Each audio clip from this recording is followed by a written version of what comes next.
Welcome to హోయినా talks. సాధారణంగా చిన్నపిల్లలకి ఎక్కిళ్ళు ఎక్కువగా వస్తాయి.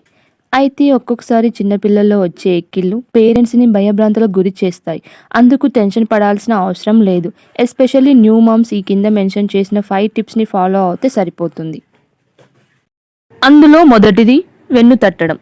నిజానికి చిన్నపిల్లలకి ఎక్కిళ్ళు బాగా వస్తే వాళ్ళని బోర్లో పడుకోబెట్టి మసాజ్ చేయాలి లేదా వెన్ను తట్టాలి. ఇలా చేయడం వల్ల చిన్నపిల్లలకి ఎక్కిళ్ళు ఆగిపోతాయి. నెంబర్ 2, బ్రెస్ట్ ఫీడింగ్ పొజిషన్ మార్చాలి. కొన్నిసార్లు బిడ్డకు పాలు పట్టేటప్పుడు పాలతో పాటు గాలిని కూడా మింగుతారు. ఇది పిల్లల్లో ఎక్కిళ్ళు రావడానికి కారణం అవుతాయి. కాబట్టి మీరు బిడ్డకు పాలు పట్టేటప్పుడు తగు పరిమాణంలో అందించాలి. కూర్చోపెట్టుకునే విధానము, పడుకోబెట్టుకునే పొజిషన్ కరెక్ట్గా ఉందో లేదో కూడా చూసుకోవాలి. టిప్ నెంబర్ 3, బర్పింగ్ రావాలి. పాలు పట్టించిన తర్వాత పసిపిల్లలు త్రేంపులు తేవడం చాలా అవసరం. పాలు పట్టించిన తర్వాత కడుపు పైన మసాజ్ చేయాలి. ఇంకా మన భుజానికి పిల్లల కడుపు టచ్ అయ్యేలా ఎత్తుకోవాలి. త్రేంపులు వచ్చే వరకు ఎత్తుకోవాలి. ఇలా చేయడం వల్ల కడుపులో చేరుకున్న గాలి బయటికి త్రేంపుల రూపంలో వస్తుంది.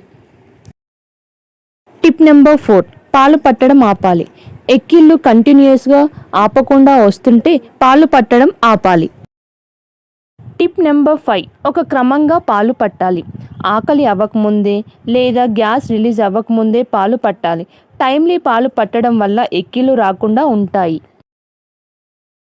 ఈ 5 టిప్స్ ఫాలో అయిన తర్వాత కూడా ఎక్కిళ్ళు కంటిన్యూస్గా ఆపకుండా పిల్లల్లో వస్తే ఇమీడియట్గా డాక్టర్ని కన్సల్ట్ అవ్వడం ఇంపార్టెంట్. ఈ వీడియో కనుక మీకు నచ్చినట్లయితే లైక్ చేయండి, షేర్ చేయండి, సబ్స్క్రైబ్ టు మై ఛానల్ హోయినా టాక్స్.